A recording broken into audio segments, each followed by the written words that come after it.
name's Eric. I'm rank and file, UFCW Local 8. I'm a receiver for Safeway, an Albertsons owned company up here in Northern California. I'm going to be chairing the call tonight. We're having a UFCW Presidential Candidate Forum. As you guys might know, you might have heard, you might have seen, our current president, Mark Perone, he has privately announced that he's going to retire. That triggers an internal selection process from the 55-person International Executive Board.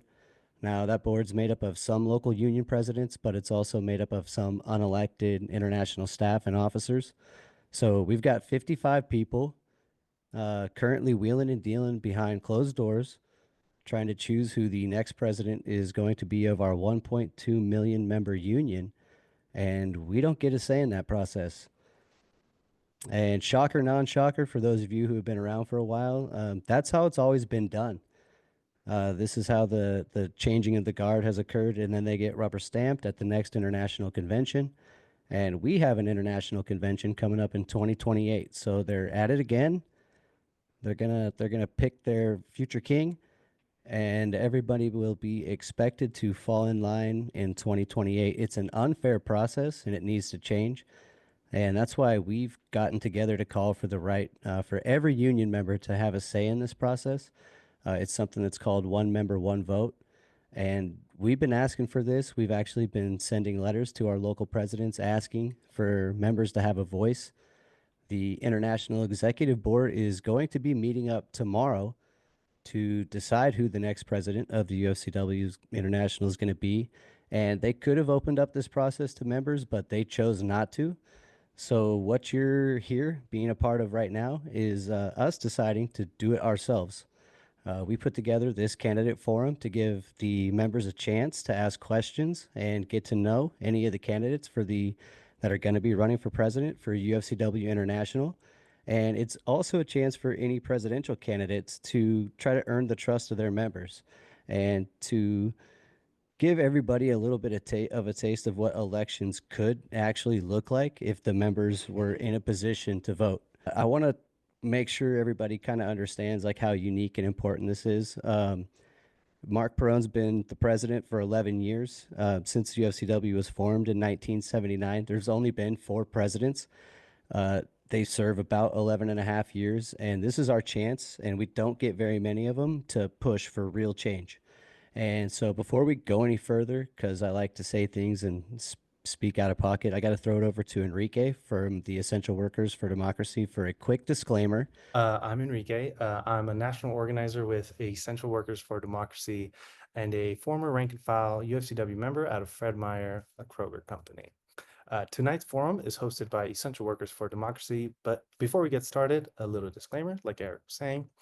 EWD is a 501c3 nonprofit organization dedicated to rank and file union member education and empowerment. That means that we cannot and will not be making an official endorsement in this year's presidential election. However, we have been and will continue to push for a more democratic, member-involved process overall. We are committed to fair and direct elections of top officers, also known as one member, one vote. We're also fighting for first day strike pay, coordinated bargaining, national contracts, and more organizing to build the UFCW. We are convening this rank and file forum so that members can have as much input as possible within the constraints of a very undemocratic process. We have invited all candidates who are seeking to be appointed our next UFCW International Union President. We reached out directly to the election chair for the upcoming International Union Executive Board meeting taking place tomorrow and Wednesday in Chicago.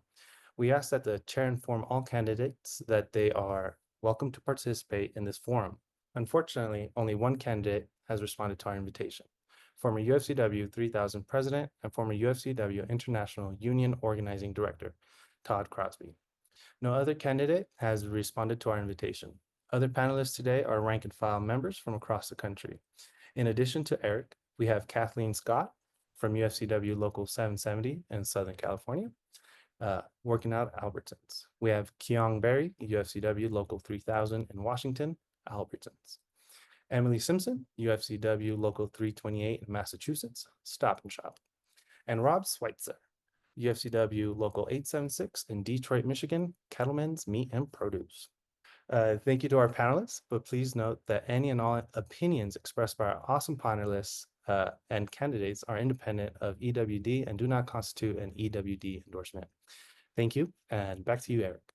And for all the other rank and file members that are participating, you do have a right to have this conversation. So just know that any questions that you ask, you're good. And I feel grateful to be able to express my opinion as a member. So we will get this thing rolling. So we've got some pre-planned questions, some stuff that we're going to ask our panelists. And again, Mr. Todd Crosby is the only person that has taken up this invitation to come and speak to us. So lucky for him, he doesn't have to share the time in this meeting. And so he can spend the opportunity speaking to the members one-on-one. And, you know, quite honestly, for me, what is a really exciting opportunity. I've never even met my local president, let alone somebody that's running to be the international president. So I'm really looking forward to hearing what your vision is and what you're going to bring to the table for us as members if you do get the opportunity to lead us at the international level. So with that, let's get some of these pre-planned questions asked. Again, we asked everybody to show up, and Todd was the only one that shows up, so he gets the opportunity to have the mic. And with that, I'm going to pass it over to him. Todd, how about some opening statements? Thank you, Eric. Thank you to all the panelists, and it's good to see you again. Last time I saw you, we were on a picket line, about 7 degrees outside. So it's good to see you again. You know, I just want to start off by telling you all how honored I am to be here in front of the heart and the backbone of the UFCW, and that's rank and file members. And I very much respect all the work that each of you has done to make your workplace strong, to make your union strong, and to make your workplace more democratic. I know that you face down your employers every day. Sometimes you get great support from your union, other times you may not, but still you carry on with the work anyway. And it isn't easy. And I want you to know that I see that. I recognize the risk you take every day to stand up to huge companies, to stand up to your employers, organize your coworkers, and build your union. I know that your jobs aren't safe and that the staffing crisis is only getting worse. I know that you have to fight to make the UFCW what it can be with whatever time you have available. And I also want to just say I'm also humbled to be here with you. I don't take you for granted. To the contrary, I lift you up as the future of what a better UFCW can be. And it's in the spirit of service and sacrifice that I see you embody every day that I seek to be your president. You know, I'm not perfect. I've been on staff or in office for 30 years. I have made plenty of mistakes along the way. I don't have all the answers, but I know that if I were to win, you and I would be in leadership together. I don't go into any fight, never have, without a committee of members or an army of members with me. So that's my opening statement on that. But I want to say a little bit more about a bio on me, since most of you don't know who I am. I come from a union family, like many in our country.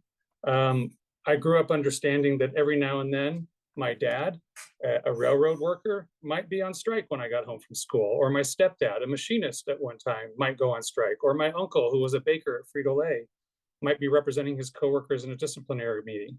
Or my mom and my grandma, who was a local union rank and file president, might be discussing something going on at their executive board in their separate public school unions. I can actually go down through my brothers, sisters, and a whole family tree, but I think you get the point. I, unfortunately, was one of the privileged few to have the union all around me as I grew up. When I was 17, I joined the UFCW in 1988 at a thriftway in Vancouver, Washington. Started as a courtesy clerk and then moved up to a produce clerk. After going to college and working odd jobs, I got a job at a produce warehouse in Seattle, where I helped lead a campaign to organize our shop with the Teamsters. During that campaign, I sat through awful intimidation, one-on-one and group captive audience meetings. It may have been 30 years ago, but the terror employers will bring to break our union sticks with me to this day. For those of you who had a ULP committed against you, I'm there with you. It happened to me too.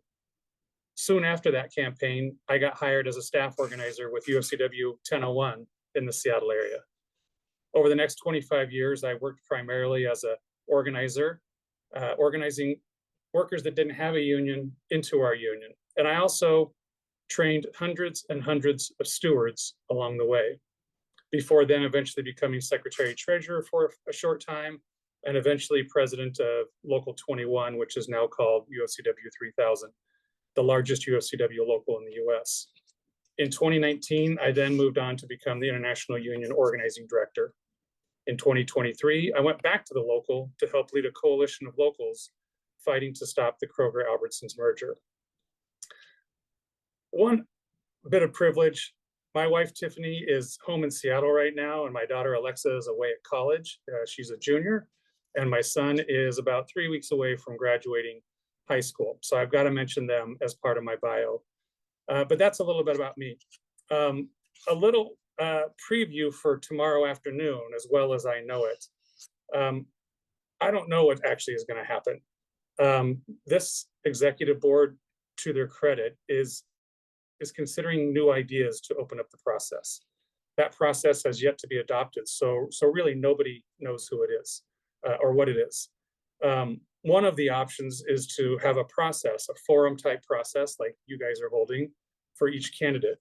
So I thought I'd outline a few things I plan on saying tomorrow and get your feedback to make sure that what I bring to the room are ideas that rank and file members support.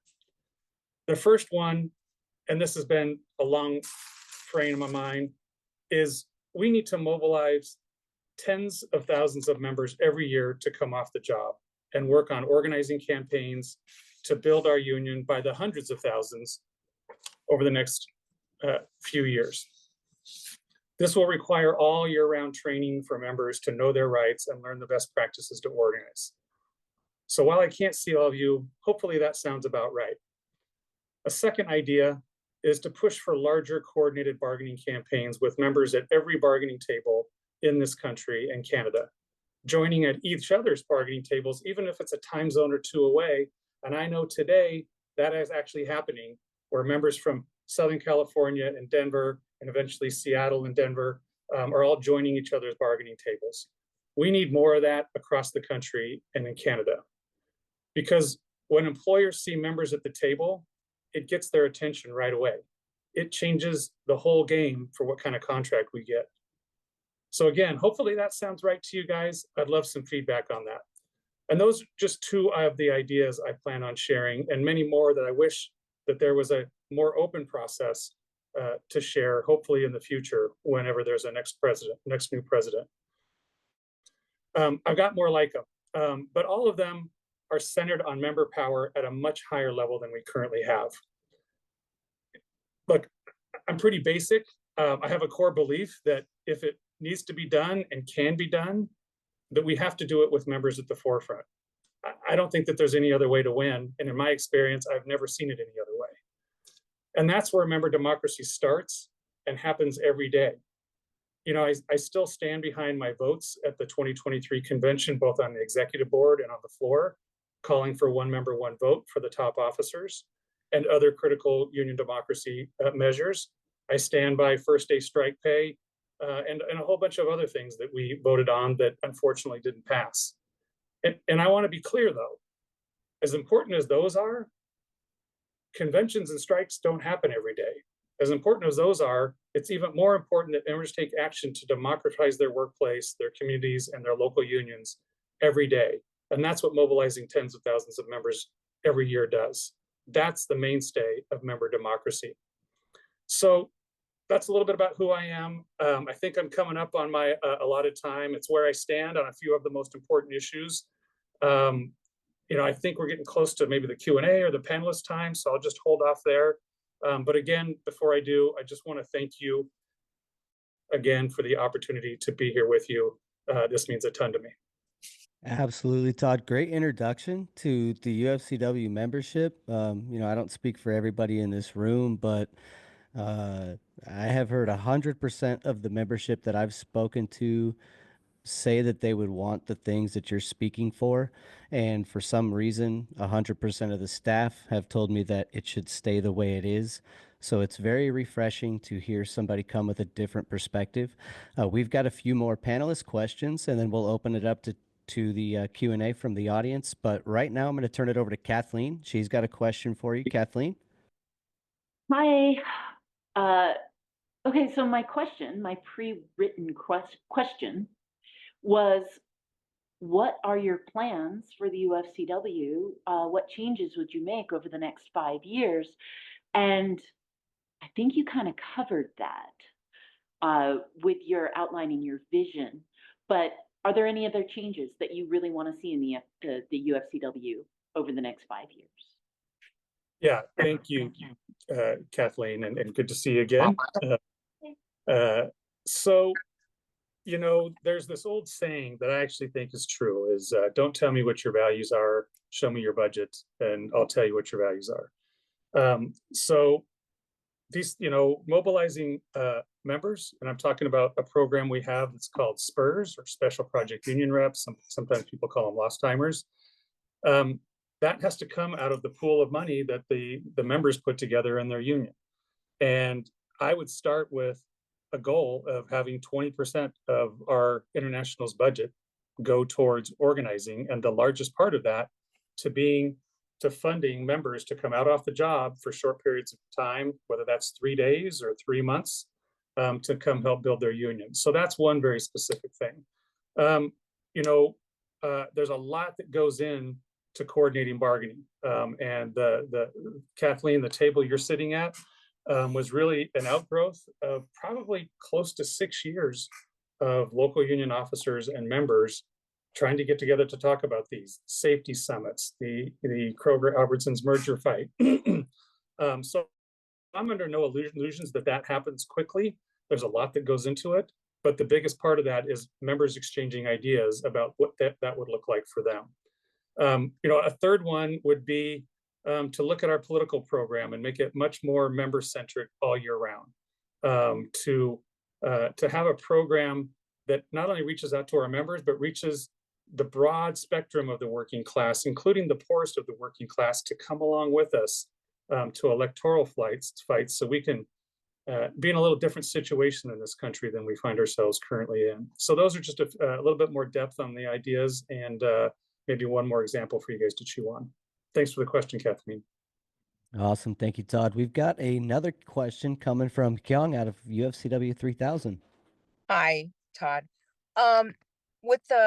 When they announced the Kroger-Albertsons merger, the International went, great idea, which we the members know it's a horrible idea.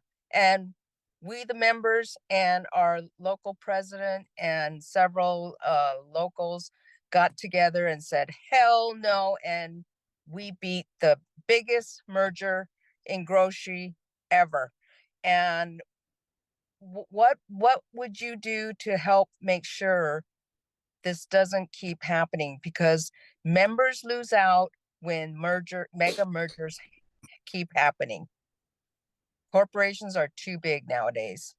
We need worker power. Great to see you again, Kyung. Thanks for the question. When the merger was announced in October of 2022, it actually came on the heels of four locals primarily that really coordinated their campaign at a new level. I think they've taken steps even further from them. And one of the things that they did is they went out and polled their membership to find out what's really going on in their lives, and that got with this academic paper that went out called "Hungry at the Table" that really told a story about our members' lives. And so it's sort of dovetailed with that, which is that our members have been suffering at the bargaining table, going clear back to the Southern California strike, or maybe even before, of 03-04, and those locals really rose to the challenge. Now, the International officially took a neutral term and said, hey, we want to check it out. But here's the crux of your question. At least the answer for me is there ended up being kind of two different approaches, in my opinion. And one was, when companies are trying to consolidate their power to use against us, you fight. And this coalition of locals came together and said, we're going to fight this day one. There's another approach that some trade unions take, which is, hey, let's not make the employer mad, and let's see if we can get the best deal we can by asking, by not messing with their power and just asking for stuff rather than demanding it. And that really was, I think, the departure between this coalition and the approach the International took. So what I would do is I would bring more locals together who say, hey, we want to fight, literally fight the power that's coming at us, and create game plans around that. Not, we've had a lot of different mergers that have come along, and they're not all the same. We've had bankruptcies that have come along. We've had divestitures. And I think one of the things we've learned about it is it's no question, you got to fight them from the get-go. These companies have gotten too large, too consolidated, and we're going to have to fight to make them more community-centered, whether that's breaking them into small pieces or negotiating community benefits agreements with them to be more responsible to their local communities. An awesome question, Kyung, and I mean, to the power of coordinated bargaining, right? Which Todd spoke to as being one of his primary goals. And if they think they can merge, there's more of us. We just got to merge harder. And we're merging hearts and minds, like on this call right now. We're sharing ideas for the first time with a potential leader in our union. And what that can mean for us as members, if we all get on the same page, is power that I don't think any of these companies have ever seen. And they won't be able to stop it. If we can get this wave going, I don't think that they can stop it. And that is an awesome question. Thank you for that, Kyung. We've got a couple more questions. This one's coming from Rob. Rob, take it away. Rob from UFCW 876 in Michigan. Thanks for coming, Todd.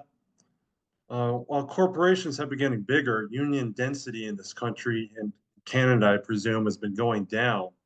UFCW alone has lost over 100,000 members in the last 5 years. What is your plan to grow union membership? Thank you, Rob. Great question. We have to be organizing at many different levels with our current employers, with some of these giant employers that are completely non-union, and some of the suppliers, because the supply chain is also being controlled through a lot of our retailers. And then they're also being controlled through consolidation in the packing and processing industry. And in fact, you could argue it's even more concentrated there than in the grocery industry. So one thing that people don't know is they think of Kroger and Albertsons as union companies. There are still hundreds of thousands of Kroger and Albertsons employees that are non-union, that already have a community of interest with their coworkers at other Albertson stores or other Kroger stores, that already have a connection there, that might have already worked with them. And we know we can win contracts with those companies. Now they fight like hell, but we know we can win contracts there. So we can start organizing with Kroger members, go into Kroger and Albertson members and say, join us. We already have a bargaining table. I think Eric probably said it better than we do, better than I did to Kyung's question. When they get bigger and merge, then we got to get bigger and merge. And the first thing of that is organizing. For the bigger companies, I'm just going to say, whether it's Amazon or Walmart or Target, but let's just take Amazon and Walmart. I think that the UFCW had a pretty heroic campaign there. We didn't successfully organize hundreds of thousands or, 1 million Walmart workers, but it was a heroic campaign that developed tons of activists. But I think one of the lessons, at least for me, is we can't go it alone. We need the labor movement, the entire labor movement, to recognize these companies aren't just wrecking the lives of our members, but doing it for households across the country. And when I was the organizing director, I had these conversations with other national, international presidents and organizing directors and said, hey, what would it look like for us to tackle Amazon? What would it look like for us to take on some of these large national companies and put together a coalition that the labor movement puts efforts and resources in? And then look at a bunch of community organizations. There's a lot of good work being done called Bargaining for the Common Good, where unions are going years in advance and organizing with key community allies and their customers, and building that up so that there's enough power that when there's a huge company in your community, they're not just facing the local or even one international, they're facing the entire community. And so those are a couple of things that I think we should do and invest more in order to really organize by the hundreds of thousands every year rather than the tens of thousands. Great question, Rob. We've got one more question from Emily, and then I've had a question pop up in my head since this has been going on. Emily, thank you for waking up. Emily's one of our night crew home sisters from the East Coast. We appreciate you waking up for this. What's your question, Emily? It's good to see you. Thanks, Eric. Good to see you too. And thank you to Todd for choosing to join us tonight. We really appreciate it. So we are seeing all sorts of attacks on the rights and the dignity of immigrants, of women, of people of color right now, and the attacks on workers and workers' rights as a whole. I have two questions, really. How will you make sure that women and workers of color and immigrants and other marginalized and vulnerable groups have power in our union? And also, how would you use our union's power as we are one of the largest unions in the country to fight back against these attacks on workers of all kinds? Thank you, Emily. Great question. 328, is that Rhode Island? No, we're Cohasset, Massachusetts, Oh, okay, gotcha. south of Boston, kind of in between Rhode Island and Boston. There you go. All right. Thank you for the question. So, great question. And I'll, there's a lot there's a lot to that question. I'm going to start off with something that, again, this coalition of locals that was fighting to defeat the Kroger-Albertsons merger did a couple of years ago. And that was take a resolution to the floor of the Kroger shareholders. We had a proxy do it for us and make the argument to the shareholders that Kroger needed to study wage inequity along racial and gender lines. The CEO at the time, he's been fired since, the CEO at the time opposed it, and the measure passed anyway. We organized to pass it anyway. That has never happened over a CEO of a large company. So they're now on the hook for measuring that. Now, just like at the bargaining table, we can't leave it to the employer to say, oh, we've done all the research and the data and we're fine. We're going to have to do our own. So then that gets to us. We need to be looking, and I think of it as, it's not legally part of it, but I think of it as part of our duty of fair representation to our members to say, wait a second, whether intentional or not, how do our pension plans and our healthcare plans affect women, people of color, youth, different age groups? How does it hit them all differently? Is it inequitable, or is there a reason for that? The same thing with our wage scales and other benefits in our contracts, and to really do a study to find out where there's discrimination in our pay scales. And I think that we've already, I know from the local I came from, we've already done some of this. And for instance, we've studied that if a man and a woman get hired on the same day, the man might go to the produce section, the woman might go to the check stand. And because our raises are based on hours as you go up over a 5-year period, maybe you don't get as many hours in the check stand, maybe you get more hours in produce, and suddenly with the same hire date, a man and a woman might have $4 or $5 wage difference. That's just one example of where we have to dig into our own contracts and find where those inequities happened. We have the power to do it. We just have to put the energy into it and the resources into it. That's one thing. Two, if I can go a little further on that, is we need better representation, rank and file representation from women and people of color on our executive boards. Make a special effort to reach out to folks who may not have as much access to the union, to get them to fill out surveys for their contract negotiations, to get them to run for the convention every 5 years, to make sure that people who may not have access to the same information that largely ends up falling along racial and gender lines get access to how they can participate in the union. So those are just a couple of examples. And like I said, there's a lot more to this, but that's a couple of things. I had a question come up before we turn over to these questions that we're getting from the people in the chat, which are a lot of good questions. So I'll be quick with mine. I am hearing everything that you're saying. We've been talking a lot in Local 8 about how to take ownership of the conditions of our union and improve those conditions. And I hear you talking a lot about giving the power back to the members. So if we're on this call, we're hearing what you're saying right now, or we're watching this video later on YouTube, and we're liking what you're hearing, but we're also knowing that you're not Union Moses and you're not going to lead us to the promised land. It's going to take action on our part. What action can we take as rank and file members starting today to help support this new direction for the UFCW? Yeah, I'm going to go back to my opening statement. The first thing you know that I tell folks to do is get active at their workplace. Help be the eyes and ears in your workplace. Be the person that meets and greets every new person. Help empower your coworkers. Build your base there. Volunteer to be on an organizing campaign if your local has one. If not, call on your local to have an organizing campaign. I guarantee you every local in this country has non-union folks in their industry, in their jurisdiction that need to be organized.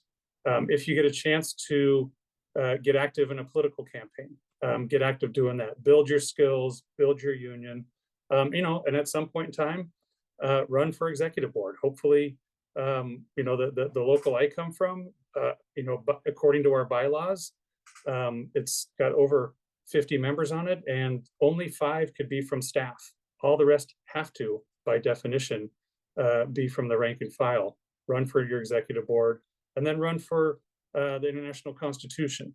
There's labor councils out there. There's state federations out there that run different programs. Get as active in anything that you can do. And when I say become a steward, it doesn't always have to be that you're the Norma Ray taking on the boss. It could be simply that you're checking off who the new people are, and then you're getting it to the person who loves to talk to those new folks. Every little bit counts to help build our union. Whether you're outgoing or quiet as a mouse, everybody's got a role to play. Awesome. Thank you very much. We've got some time going here. We've got questions. Steve's been helping scoop questions up from the chat and put them over here. And I'll go through some of those questions and get them read out for you. Before I start those questions, I just want to throw it over to any of the panelists. If you guys have had any questions that have come up over the course of the conversation that you guys would like to ask that weren't the prepared questions, please feel free to ask them. Todd, it's Emily. I have a question. I'm a former teacher, 25 plus years, and education is very important to me. And as you well know, we all know, there's a great deal of attrition at UFCW. We're seeing our numbers drop precipitously. And I think a lot of that has to do with the lack of education on really the basics of what our union is and what we do and why we're important. Do you have any plan or any idea of an education system for everyone from new hires to people who've become our rank and file who become disenfranchised, to just get everyone excited about being a part of this amazing family? Yeah, I mean, first thing is, at the local that I came from, I built the steward program, and I said in my opening remarks, trained hundreds and hundreds. I lost count, may even be in the thousands. I agree with you, that level of education. And one of the things that's interesting is, you get our members some education about what their rights are and maybe what some of the best practices strategies are, and then magic starts to happen. Our members start using it at the workplace in ways that maybe I never even thought of, and then I learned from them. So I think we need a national steward program. Doesn't mean it has to be, the training has to be the same everywhere across the country, but we need a national initiative to train stewards to be the eyes and ears, the meeters and greeters, to do everything that we've done at the workplace. When I was the president of the local, I started something that I was called the 4500 project, because that was basically at the time 10% of our membership. And I just believe that if we can have 10% of our membership educated, active, informed, mobilized, we're going to kick some serious ass when we get to the bargaining table, and when we get to the state capitals, the city hall. So that's a huge education. I agree with you, is just a huge component of what we have to do.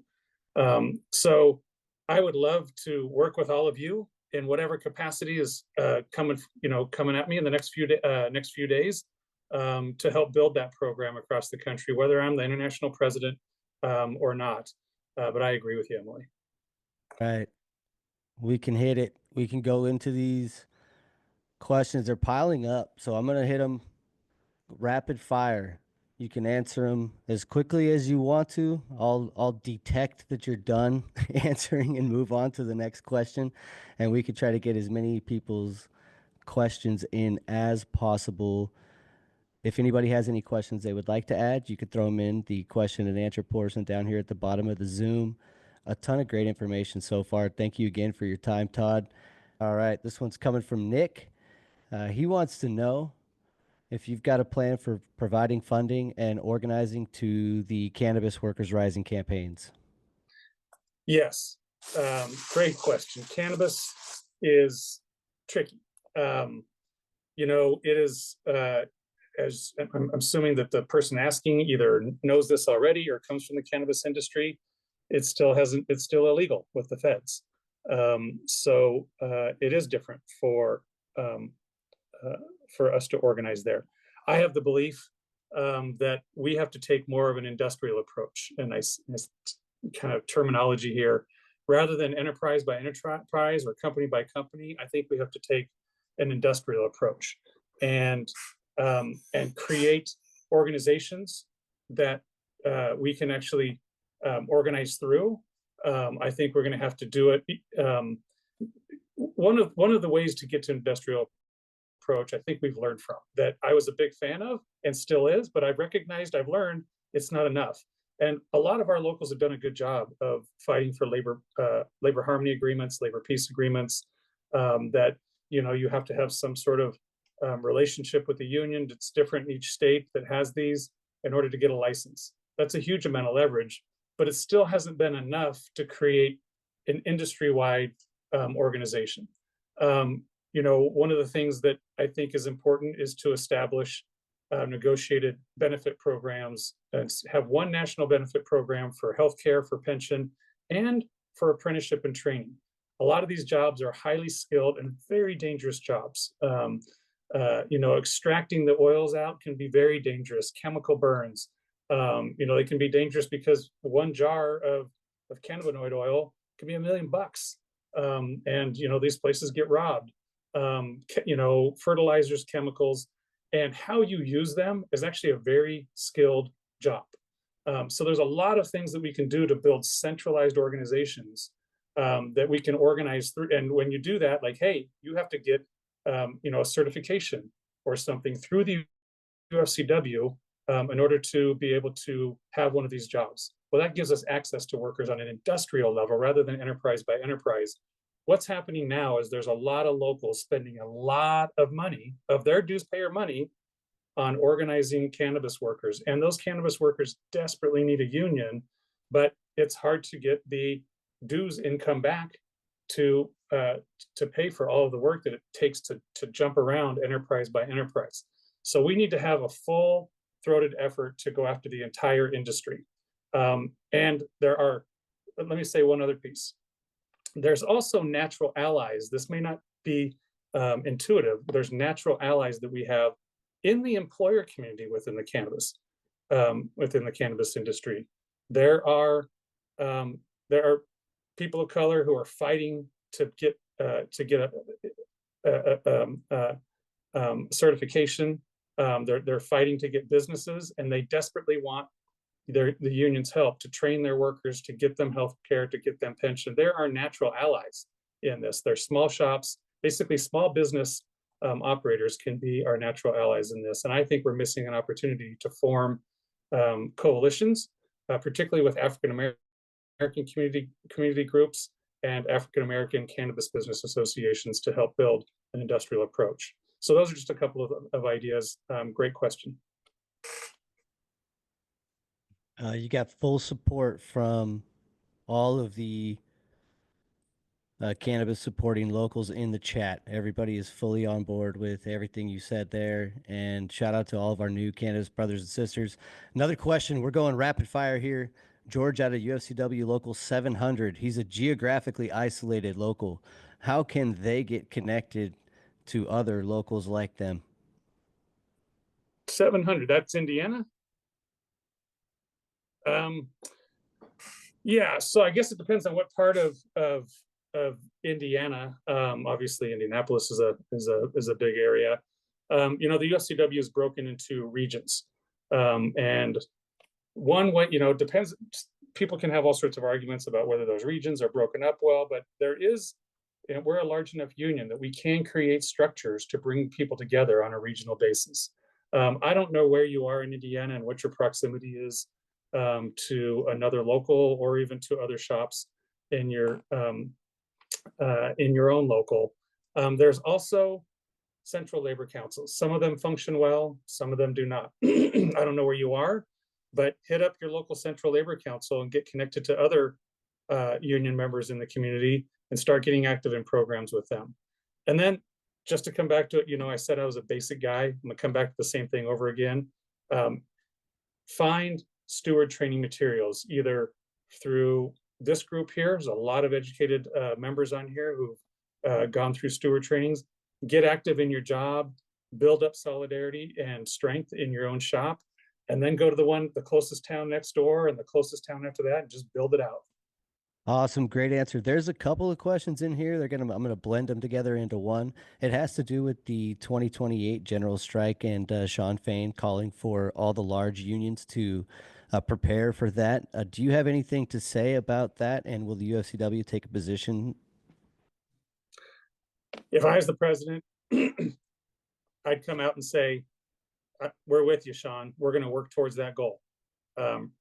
Right now, as I mentioned before, there are 3 bargaining tables. Keong, Kathleen are at 2 of them in Seattle, Denver, and in Southern California, broader Southern California, who are all basically now, you know, there's already been a strike in Denver, but they're all basically expiring about at the end of this month.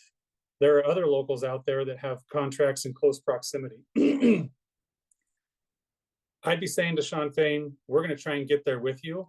And there's already a group of locals working towards, maybe not working towards 2028, but working towards a 2025 goal. We need to raise that up, support it, get more people to join it, and then look at what it's going to take to adjust contracts, to adjust the wage rates, to adjust all sorts of things that go with those expiration dates to see if we can get more people connected to that solidarity call that Sean Fain put out there.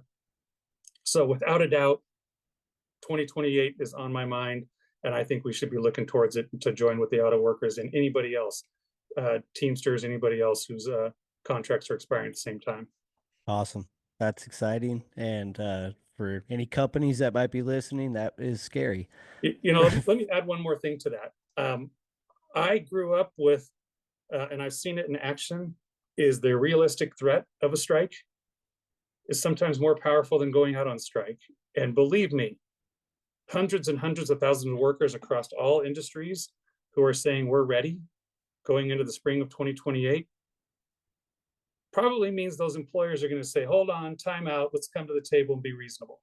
I can't guarantee that because capitalists are who they are, but our best chance to get them to say, wait a second, let's just come in and deal fairly with this group of folks in grocery and auto, in trucking and whatever, is to be prepared.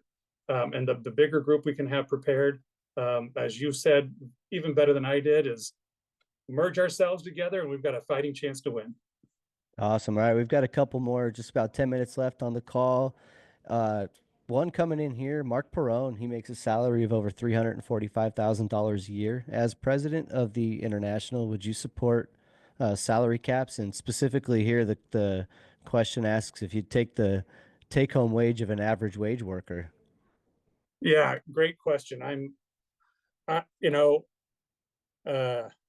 This is one of those ones, I'm going to be honest with you guys, I pick and chose my battle. And I've told this to people is, you know what, if organizing and member education is funded, you know, I've been basically looking the other way. The problem is there are some places where that is where the money is for the members to finance the members' activism. I don't know the legality of putting in an international a cap at the, but I did support that at a $250,000 cap at the last convention, and I would support that again. I don't know the legality of that. I also think it's, you know, there is a vote of the local union executive board on what their staff and officer salaries are going to be. That's required by law. So I'm not sure how much we can get into that, but yeah, you know, I come from a local where, you know, it's maybe a high cost of living area in Seattle or Portland or LA or wherever, but the salaries are not $250,000. The, you know, the officers there choose to invest in the members. It's the members' money. So I would personally like to see much more modest and have it be linked to something in our membership. One of the problems with that, just to be honest with you guys, is there's a lot of locals that have a lot of different members, including, like, my local represents pharmacists who do, you know, chemo care, that make more money than I do. So when you're linking it to members, it sometimes gets hard to pin that. And, you know, it'd be easy for me to just come on and say the most populous thing and be like, yeah, cap it at, you know, it's one thing for everybody.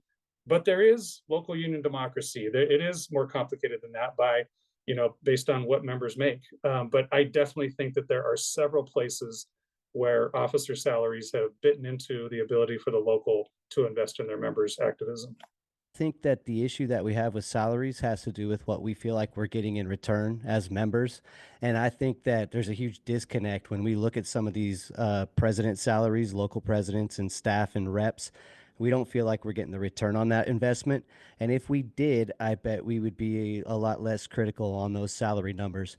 I don't care if my local president's a millionaire, as long as he's helping make me one too. All right, so we I got. almost agreed with you, Go ahead. Eric. You got to the millionaire part. That makes me feel comfortable. Well, we can all make money together There you go. is There my you go. point. But as long as we're taking it from the corporation, I'm on There you board go. with it. And I do, ultimately it's a democratic process. So if the members are on board with it, then it's a fair wage. That's kind of the way it works in my opinion. All right, I've got one more question for you, then we'll wrap up the call. You've made a lot of, I think, awesome statements, in my opinion, regarding a platform that I would be proud to stand on. It would make me a proud member of the UFCW if I saw some of the proposals that you put forward reflected in our actual day-to-day lives as in UFCW members.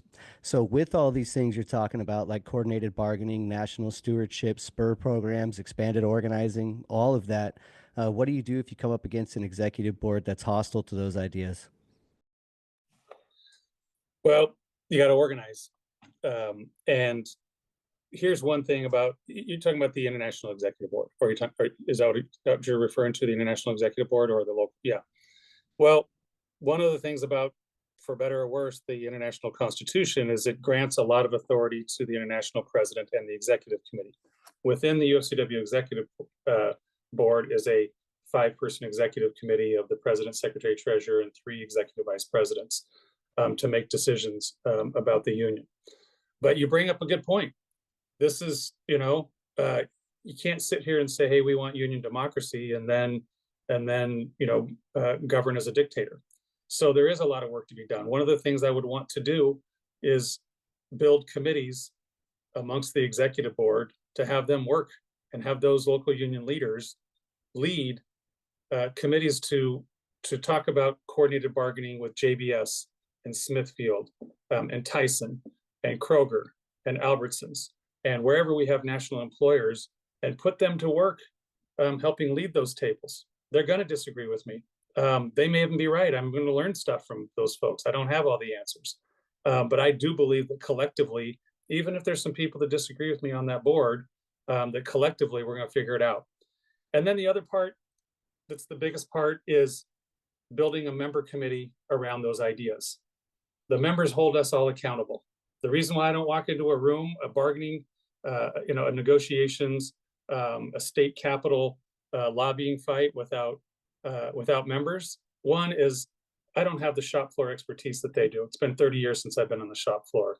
And 2, they hold me accountable. Just when I think that might be a good idea, people like Keong Barry, who I've known for 20 years, says, I got another idea, Todd. And I go, okay, let's do that. Right. They hold me accountable. That's why we have this rank and file executive board at the local level. That's overwhelmingly is they, as a local union officer, they made me work. They made me work to convince them. And it's the same thing at the International Executive Board. It's work to build unity. It's a precious commodity that takes a lot of work. So that's all I can guarantee is to keep working through those, but have a member component that holds those officers accountable, including myself. Awesome. I think we got a lot of great questions in there. We are wrapping up right now. We've reached the hard stop. Todd, thank you so much for the time that you've taken to connect with the members. I hope it's okay with you. I didn't ask for your permission, but I threw your contact link for your website for any of the people that weren't able to have their question answered to fire it your way and hopefully get it answered. But thank you so much again for taking the time. This is the first ever UFCW Presidential Candidate Forum. Thank you, everybody, for showing up in the chat and participating, for all the questions. Thank you to the panelists for coming on and asking your questions. The fight is not over. We're going to keep fighting for fair and direct elections in the UFCW. We've got a lot of work to do between now and 2028 UFCW convention. So stay tuned for updates and the next steps. They'll be coming from the Essential Workers for Democracy. With that, solidarity and good night.